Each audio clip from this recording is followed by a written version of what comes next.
You know what they say about trust? It's like a spotless record. Once it's gone, you can't get it back.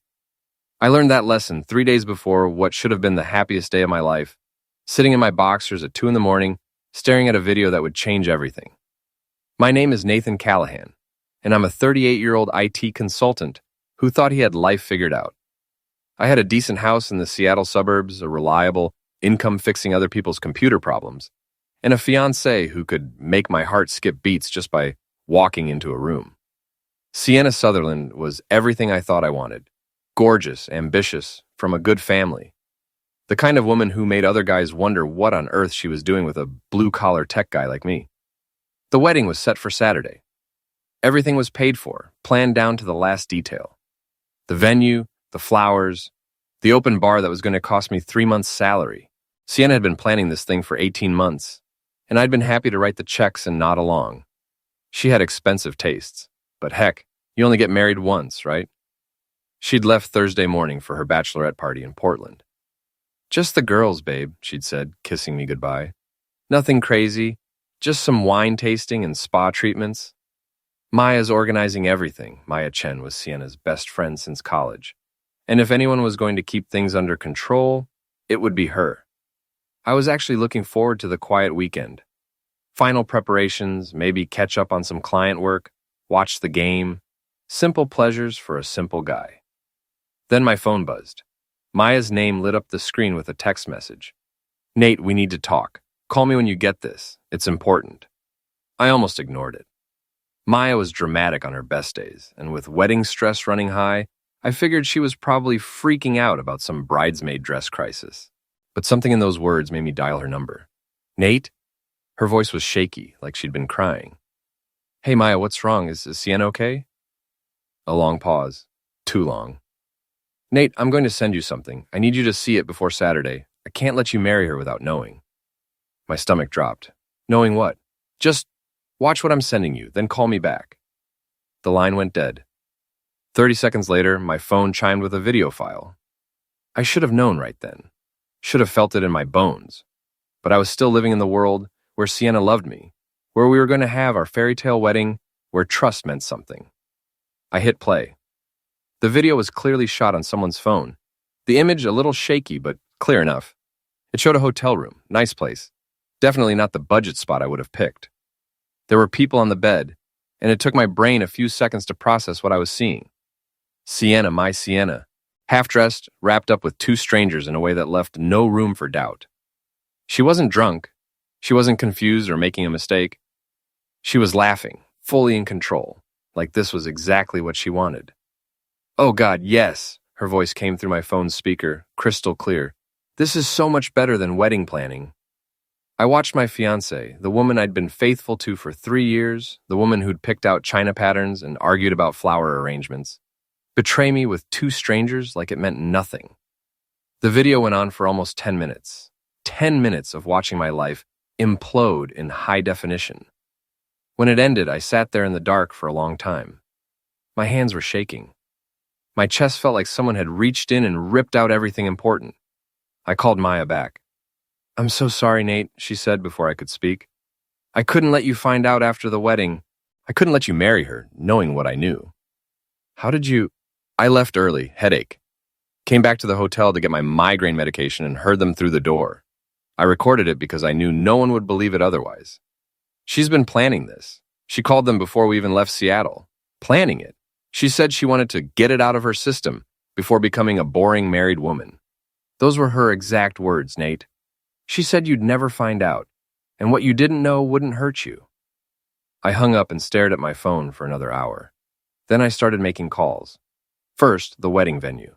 "I need to cancel the reception for Saturday. Sir, with less than 48 hours notice, you'll forfeit the entire deposit and cancel it." The florist, the photographer, the DJ, the caterer. One by one, I systematically destroyed 18 months of planning.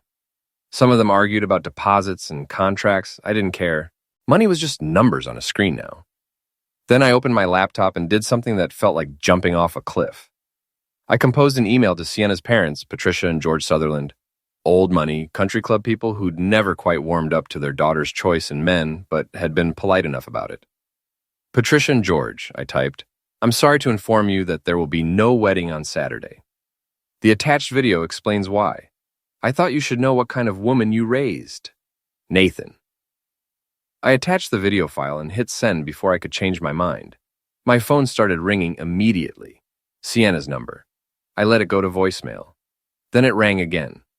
And again. I turned it off and poured myself a whiskey, then another. By morning, I'd received 47 missed calls and 32 text messages. I didn't read any of them. I knew what they'd say. Explanations, excuses, promises that it didn't mean anything. But here's the thing about trust. Once you've seen someone's true face, you can't unsee it. And Sienna's true face was burned into my retinas forever. The doorbell rang at 8 a.m.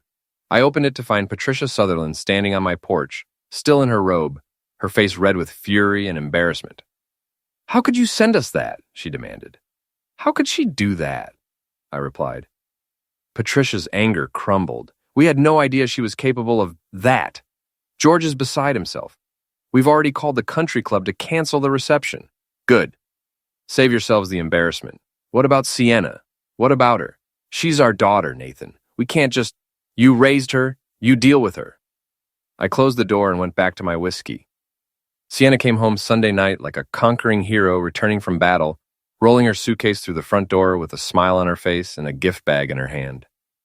Hey, babe, she called out like nothing had changed. I brought you something from Portland. I was sitting in my recliner, nursing what was probably my 6th beer of the day, watching her perform this charade.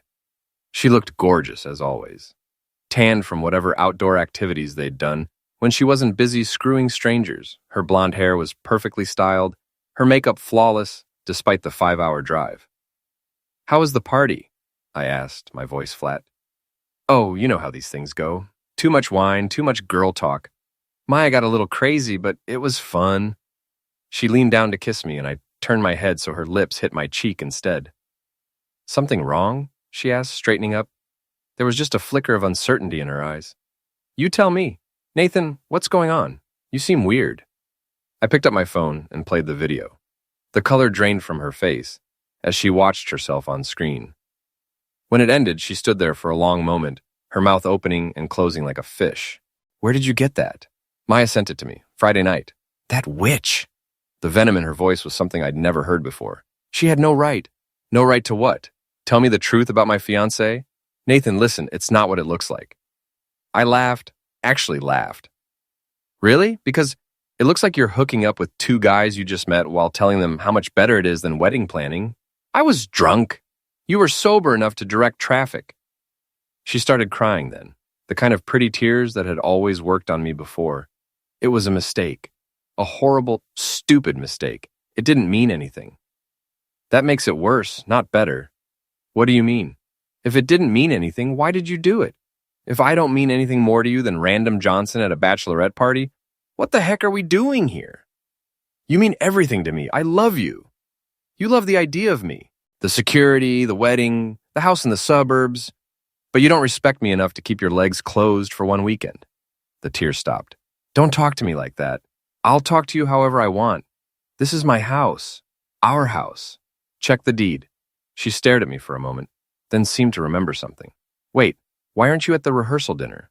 Because there's no rehearsal, there's no wedding. What do you mean there's no wedding? I canceled everything. Venue, flowers, food, music, all of it. You can't do that. I already did. Nathan, you're being ridiculous. So I made a mistake. You made a choice.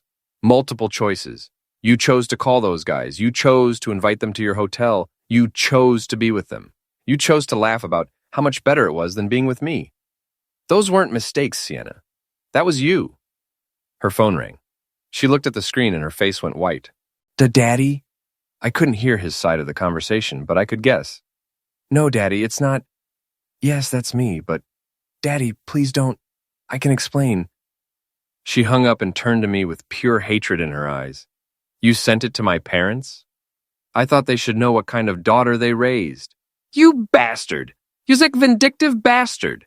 I'm vindictive? You cheated on me 3 days before our wedding and I'm the bad guy? It was one night. It was our entire relationship. You think this was the first time?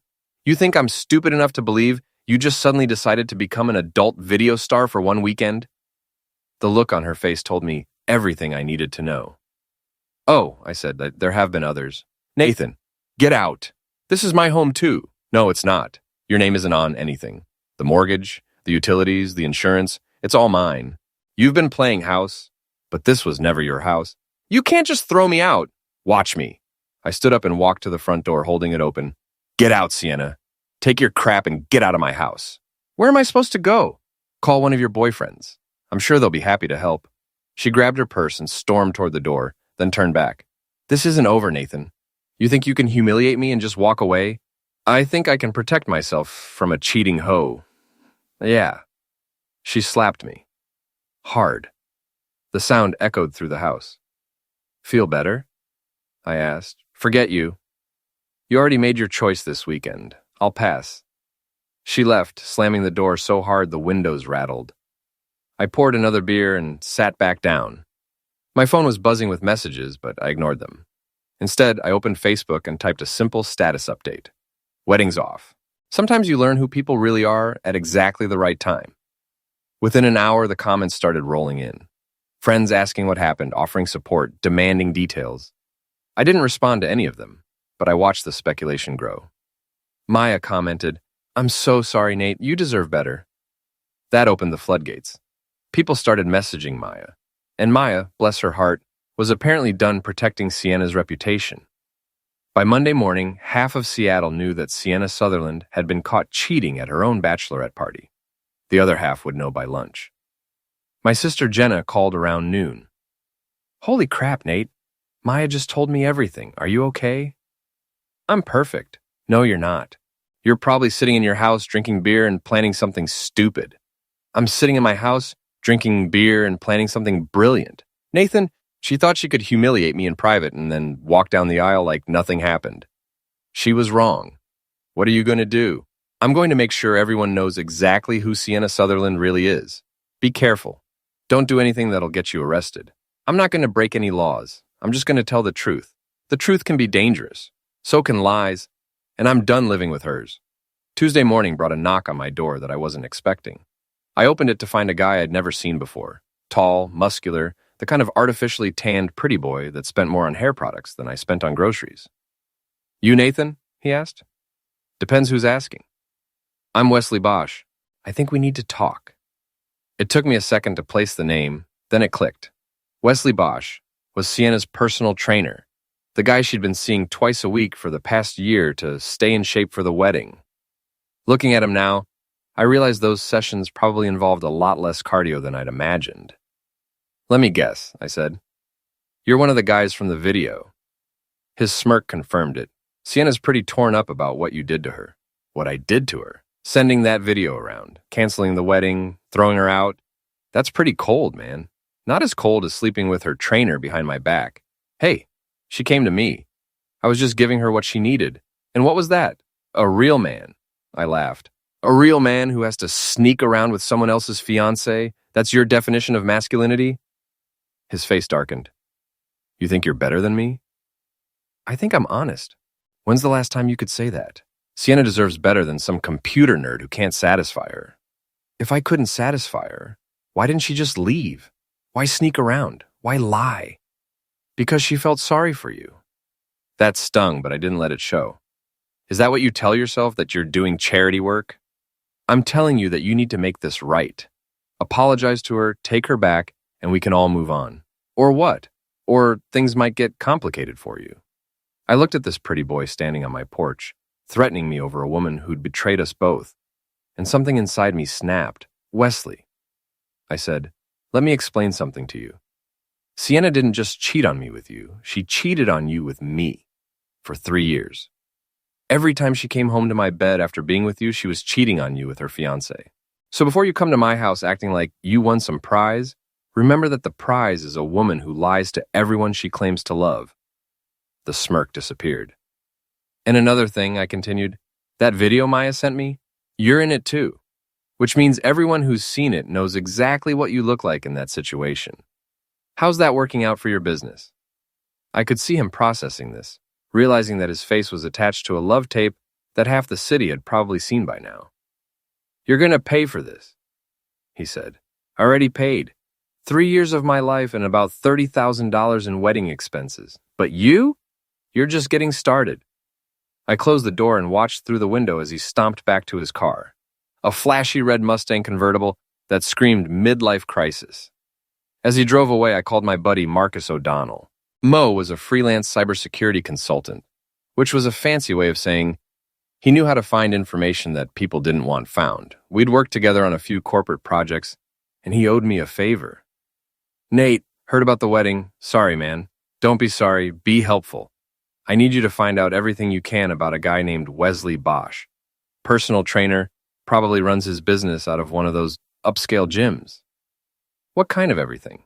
The kind that explains why he thinks he can threaten people. Legal stuff only. Legal stuff only. I'm not looking to frame anybody. I just want to know who I'm dealing with. Give me a couple hours. While Mo worked his magic, I decided to do some reconnaissance of my own. Sienna's Instagram was still public, and her recent posts told an interesting story. Lots of gym selfies featuring a familiar face in the background. Dinner photos at restaurants I'd never been to.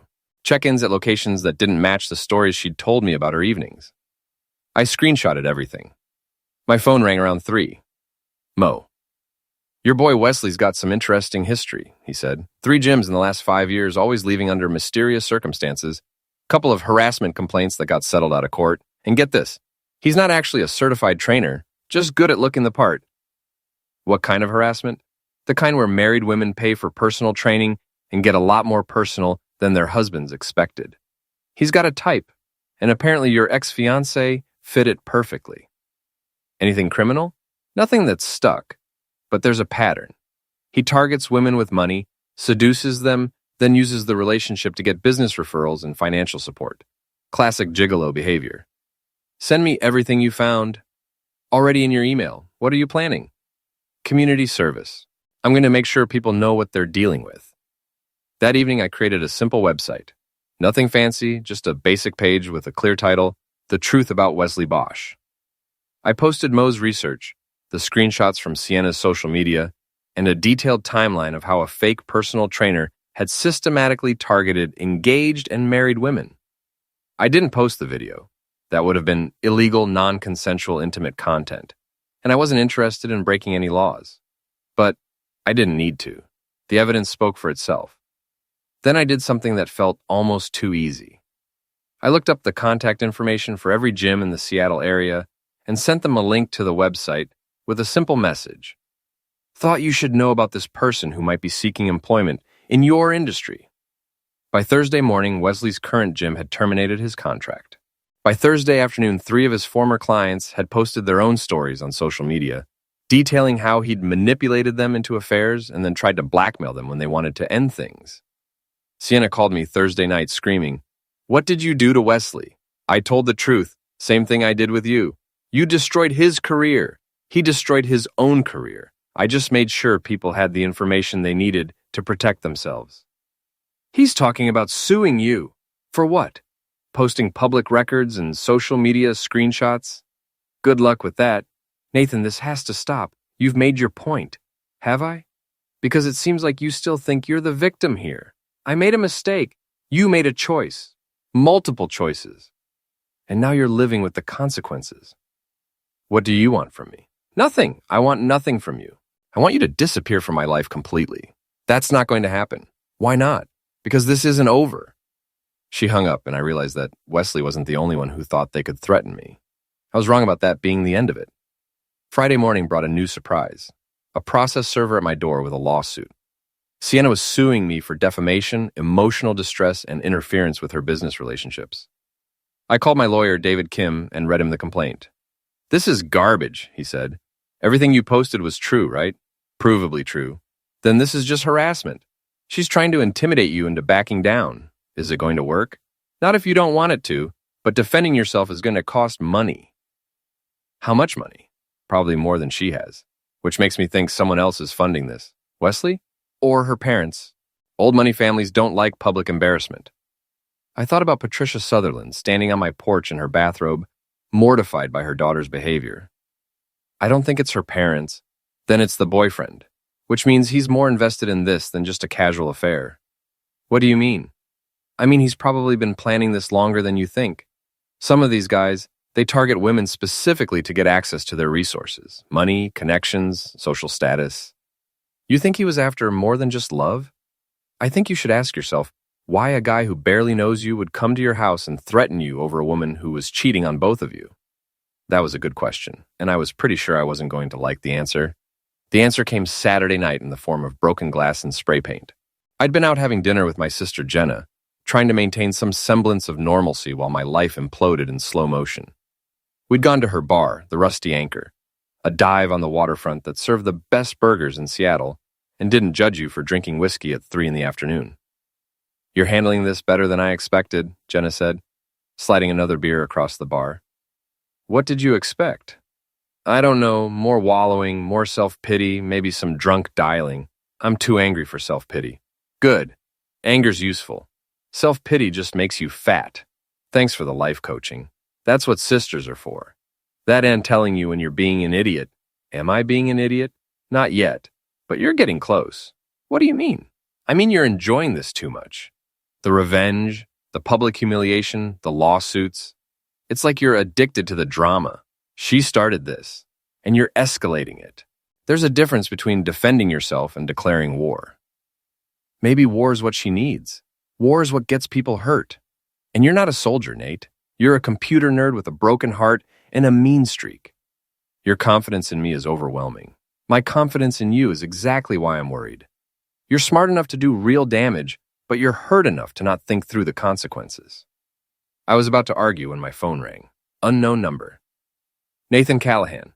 Mr. Callahan, this is Officer Sarah Martinez with Seattle PD. We've had a report of vandalism at your residence. Are you able to come home? My stomach dropped. What kind of vandalism? Broken windows, spray paint, some property damage. We'll need you to file a report.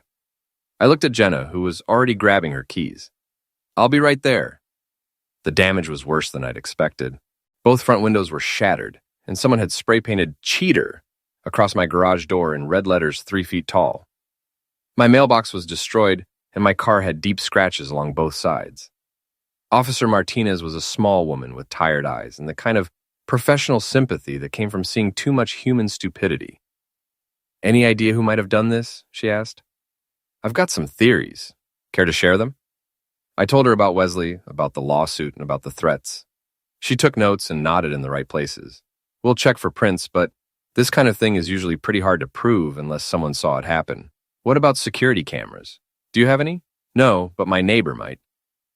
Mrs. Chen next door was a retired teacher who treated the neighborhood like her personal classroom, keeping track of everyone's business with the dedication of a professional spy.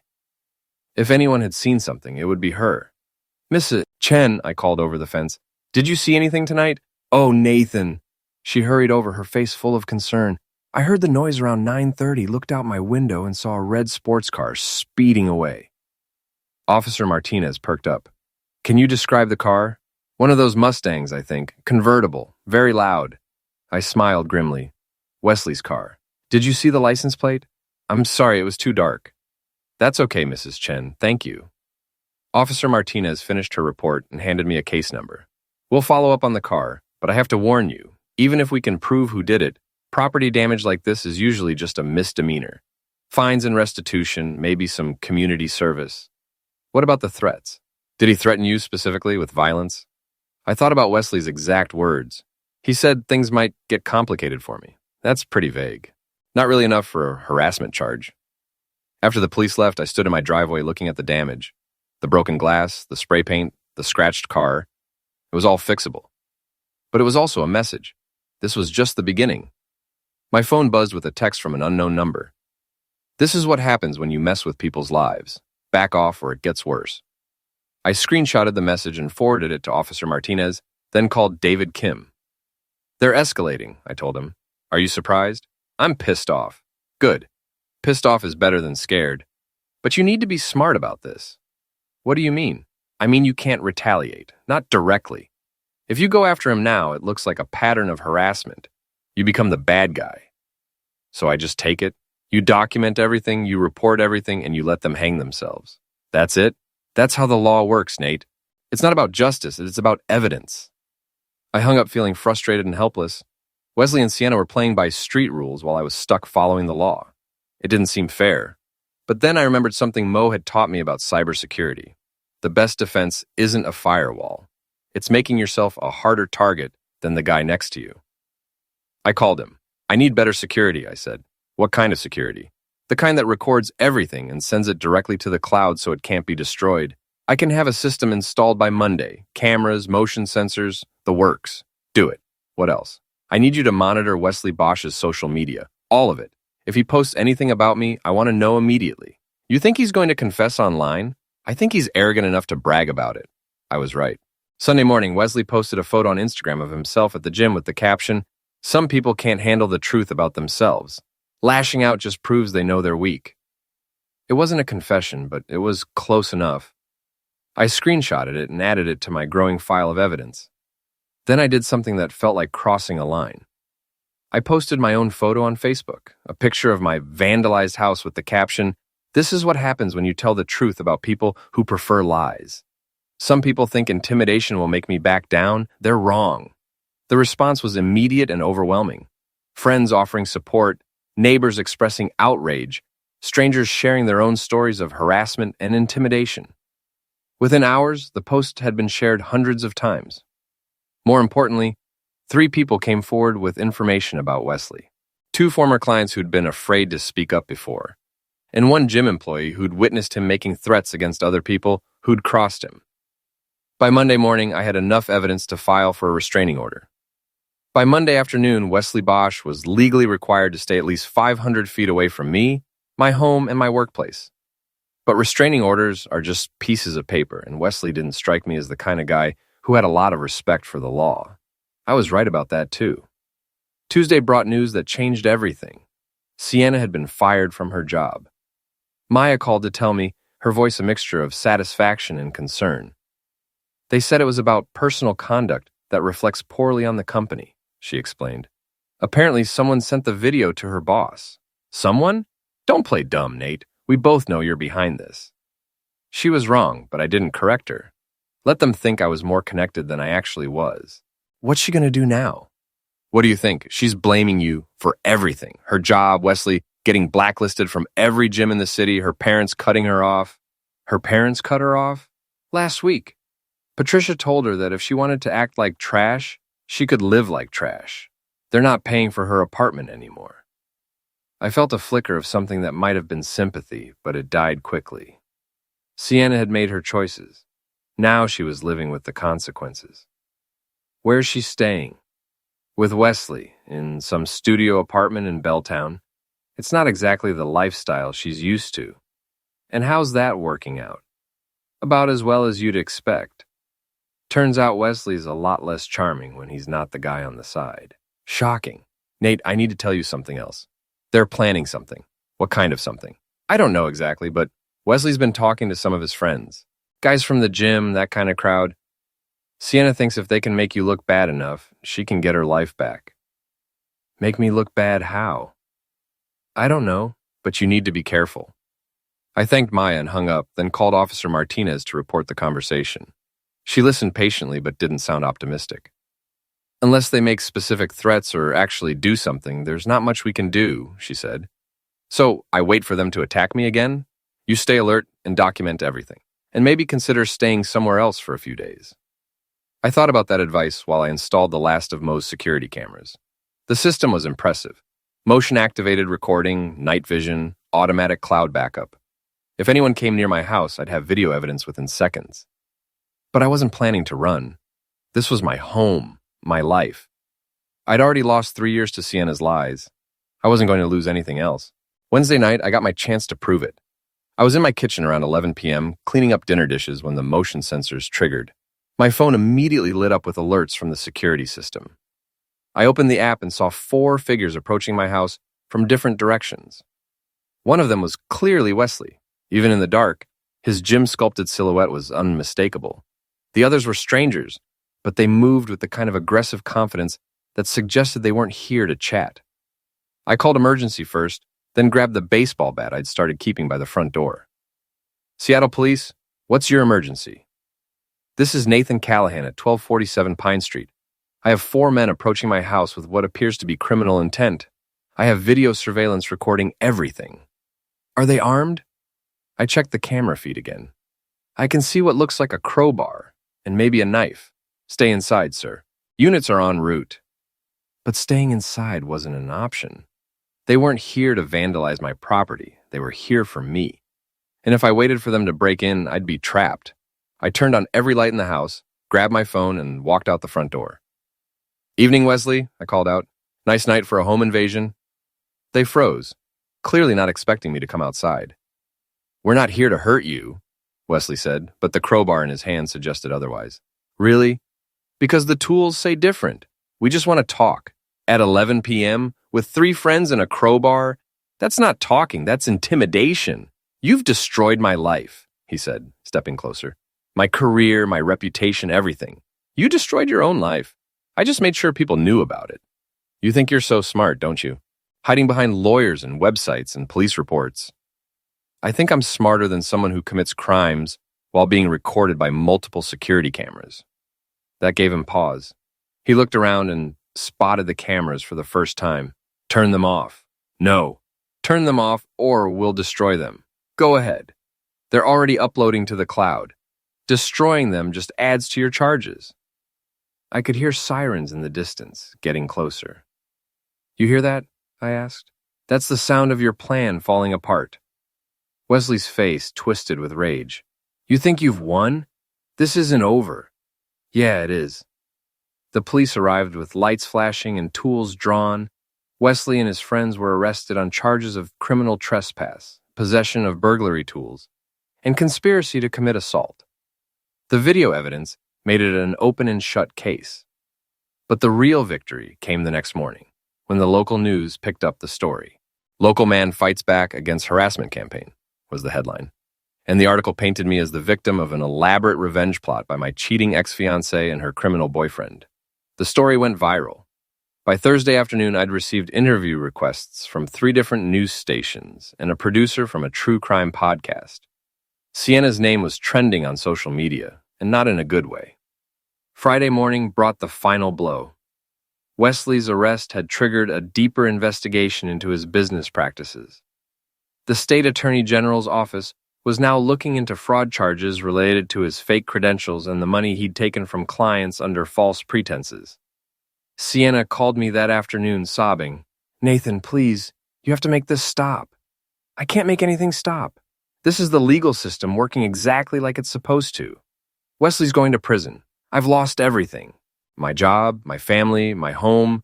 You still have your health. This isn't funny." "You're right, it's not funny. It's justice. I never meant for any of this to happen." "Yes, you did. You meant for me to marry you while you kept seeing other men. You meant for me to support you while you lied to my face. You meant for me to be the fool who never found out. The only thing you didn't mean was to get caught." "I loved you." "No, you didn't. You loved what I could give you. The stability, the respectability, the nice house and steady income. But you didn't love me enough to be faithful, and you didn't respect me enough to be honest. What do you want me to say?" "Nothing. I want you to say nothing. I want you to disappear from my life and never contact me again." Nathan, when I hung up and blocked her number. That evening I sat on my porch with a beer, looking at my repaired windows and freshly painted garage door. The scratches on my car were gone, paid for by Wesley's insurance company. The security cameras blinked quietly in the corners, recording everything. My phone buzzed with a text from Maya. "Saw the news. How are you holding up?" "Better than expected," I replied. "Any regrets?" I thought about that question for a long time. Did I regret exposing Sienna's affair? Did I regret destroying Wesley's career? Did I regret the public humiliation, the legal battles, the months of drama and chaos? "No," I typed back. "No regrets." And I meant it. Because sometimes the truth hurts, but lies hurt worse. And sometimes the only way to protect yourself from people who see your kindness as weakness is to show them exactly how strong you can be. Sienna had thought she could have it all. The security of a faithful fiancé and the excitement of multiple affairs. She'd thought she was smart enough to keep her secrets and manipulative enough to control the narrative. She was wrong about everything, and now the whole world knew it.